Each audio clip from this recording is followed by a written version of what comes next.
अस्सलाम वालेकुम।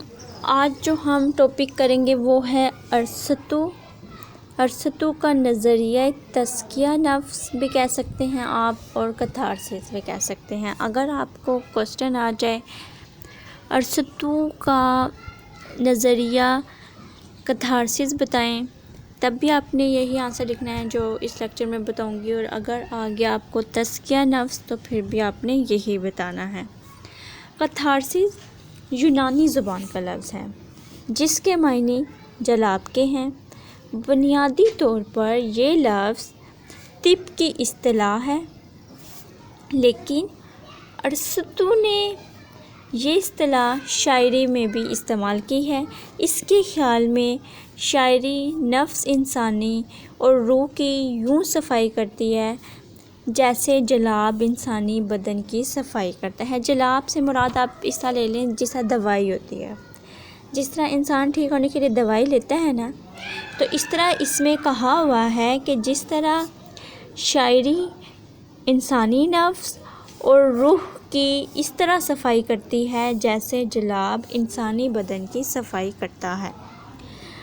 अरसतू ने इस इस्तिलाह का इतलाक़ महज शायरी पर ही नहीं किया बल्कि दीगर असनाफ़े अदब पर भी किया है। इसके नज़दीक मुख्तलिफ़ किस्म के जज्बात के तज़किया के लिए शायरी की ज़रूरत होती है।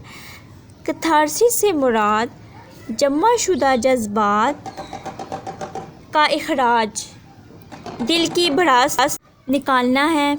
जब हमारे दिल में बहुत से जज्बात बिलखसूस गमी और अफसरदगी वगैरह जमा हो जाते हैं तो इनके निकालने का कोई ना कोई बंदोबस्त होना चाहिए। कथारसिस में क्या करना है आपने कि आपके दिल में ऐसे जज्बात हैं जो गम पर मबनी हैं, आप उन्हें निकालना चाहते हैं, उन्हें निकाला जाता है। उनके निकालने का कोई ना कोई बंदोबस्त होना ज़रूरी है। हम आम तौर पर गम में और तकलीफ़ से दूर रहना चाहते हैं। हम चाहते हैं दर्द व तकलीफ़ से महफूज रहना चाहते हैं कि कोई गम मुसीबत आ जाए तो अल्लाह से इसके जल्द दूर करने के लिए दुआएं करते हैं। लेकिन जब खुशी मुयस्सर आती है या फ़ुर्सत के लम्हात मिलते हैं तो हम ड्रामे या फ़िल्में देखते हैं और दूसरों के असली या मसनूई गमों को देखकर दिलों को खुश करते हैं। इनका हकीकत से कोई ताल्लुक़ नहीं होता, ये ड्रामा निगार के जहन की पैदावार होते हैं। हम अपने जमा शुदा जज्बात का इनखला चाहते हैं, यानी कि जो जज्बात हैं उनको निकाला जाए। इस वास्ते थिएटर में जाते हैं। लोगों ने आम तौर पर इस फार्मूला या नज़रिया को तस्लीम कर लिया था। इसे आजकल हम तज़किया नफ्स भी कह लेते हैं। अरसतू ने अफलातून के इस एतराज़ के जवाब में ये नज़रिया कथारसिस ईजाद करते हुए कहा कि शायरी अगरचा जज्बात को उभारती है, लेकिन इस इश्तियाल से अक्ल व फ़िक्र को कोई नुकसान नहीं पहुंचता, क्योंकि थिएटर में जाकर अलमिया ड्रामा देखने या इन्हें किताबी सूरत में पढ़ने से जज्बात का इनखला हो जाता है।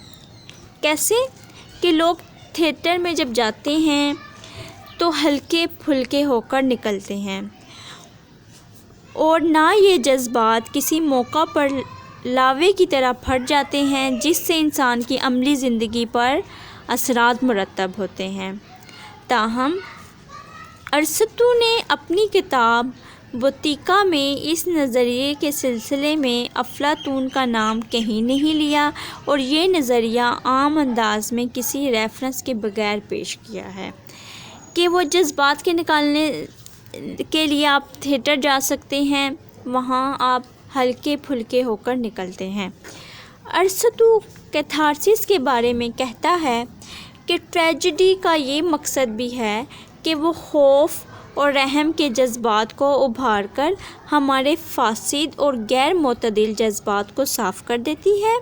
कि ट्रेजेडी क्या करती है कि हमारे खौफ को निकालती है और मोतदिल जज्बात को साफ़ कर देती है, फासिद जज्बात को क्या कर देती है, साफ़ कर देती है। यानी कथारसिस ہمارے فاسد جذبات کو صاف کر کے ہمارے اندر اعتدال پیدا کرتا ہے۔ جب ہم کوئی ٹریجڈی دیکھتے ہیں تو یہ دیکھا جاتا ہے کہ اس ٹریجڈی کا لوگوں پر کیا اثر ہوتا ہے۔ وہ ہمدردی جو آپ لوگوں کے لیے ظاہر کرتے ہیں، بعض بار ٹریجڈی کو دیکھنے کے بعد ڈر جاتے ہیں۔ اگر رحم کا جذبہ شدت سے پیدا ہو تو آنکھوں سے آنسو آتے ہیں۔ جب آنسو نکل آتے ہیں تو یہ کتھارسس ہوتا ہے، دل کی بھڑاس ہے۔ ایک نکالنا ہوتا ہے اور ایک نکل جانا ہوتا ہے۔ اسی طرح آپ اس طرح بھی کہہ سکتے ہیں کہ ٹریجڈی بھی ایک علاج ہے۔ اگر کوئی شخص شدید غم کی حالت میں ہو تو اگر ہم اسے خوشی کی محفل میں لے جائیں گے تو اس کے سائیڈ ایفیکٹ زیادہ اس طرح سے ہو سکتے ہیں۔ بعض اوقات خوشی کی محفل میں اور پریشان بھی ہو سکتے ہیں۔ تو اس کا بہترین طریقہ یہ ہے کہ آپ اس کو ٹریجڈی دکھائیں۔ ٹریجڈی دکھانے سے یہ ہوگا کہ اس کے غم سے بڑا غم وہ دیکھے گا تو اس کی وجہ سے اس کا اپنا غم جو ہے ہلکا ہو جائے گا۔ ایک تو ارسطو نے یہ بات کی ہے کہ آپ کے اندر غم کو ہلکا کیا جاتا ہے۔ جب غم کو باہر نکالا جاتا ہے تو اس کے ذرائع ہیں وہ آنسو ہیں، یا خط لکھ کر آپ اپنی بات بتا سکتے ہیں، سسکیاں ہیں، کہانی سنا دیتے ہیں۔ الفاظ کے ذریعے بھی کتھارسس ہو جاتا ہے۔ کتھارسس میں یہی ہے کہ آپ کس طرح اپنی بھڑاس نکالیں گے۔ اگر آپ کو کوئی غم ہے تو اگر آپ کوئی اور ٹریجڈی سنتے ہیں جس میں آپ سے زیادہ غم دیکھنے کو ملے تو آپ کا غم خود ہی ہلکا ہو جائے گا۔ کتھارسس میں آپ یہ کہیں گے کہ بعض اوقات ہمیں نہیں پتہ ہوتا کہ ہم میں کیا خامی ہے۔ ہر شخص میں خامیاں پائی جاتی ہیں۔ اگر وہ وقت پر سنبھل جاتا ہے تو ٹریجڈی سے بچ جاتا ہے، اور پھر بعد میں اسے اس بات کا پتہ چلتا ہے کہ اگر میں یہ کام نہ کرتا تو اس وجہ سے میں ٹریجڈی میں مبتلا ہوا ہوں، اگر یہ کام نہ کرتا تو ٹریجڈی کی طرف سے میں بچ سکتا تھا۔ اور آپ اس پیج کے اینڈ میں کوٹیشن ہے یہ بھی ڈال سکتے ہیں، شاعری تخیل کا لاوا ہے جس کے پھوٹ بہنے سے زلزلہ کا امکان نہیں رہتا۔ کتھارسس میں آپ نے یہی بتانا ہے کہ کتھارسس میں دل کی بھڑاس کو نکالا جاتا ہے۔ جب ہمارے دل میں بہت سے جذبات اور غم جمع ہو جاتے ہیں تو ان کے نکالنے کے لیے ان کے بندوبست کرنا ضروری ہوتا ہے۔ تو اس کو ہم کس طرح سے نکالتے ہیں کہ یا تو آنسو کے ذریعے نکالا جائے، یا کوئی خط لکھ دیا جائے، سسکیوں کے ذریعے، الفاظ کے ذریعے کتھارسس ہو جاتا ہے۔ کتھارسس میں یہی ہے کہ آپ نے اپنے دل کی بھڑاس نکالنی ہے۔ کتھارسس یہی ہے۔